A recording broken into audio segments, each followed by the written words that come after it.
Meta is adding a new AI image creation feature to Instagram. If you have a public account, other users might use your photos and videos to create AI images. If you want to stop this, I'm going to show you how to opt out of the Meta AI using your Instagram post to read original audio.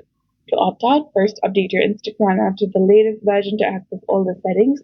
Then open Instagram and go to your profile. Tap on the menu icon in the top right corner of the screen. Scroll down to the section of how others can interact with you and select a sharing and reuse.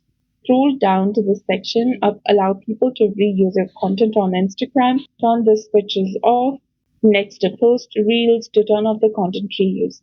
Below that, you can also stop Meta AI from using your original audio as well.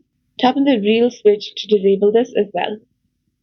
After this step, Meta AI will no longer reuse your content.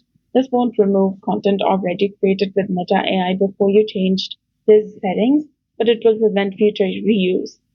So if you found this guide helpful, please like, share, and subscribe. Thanks for watching. We'll see you again in the next one.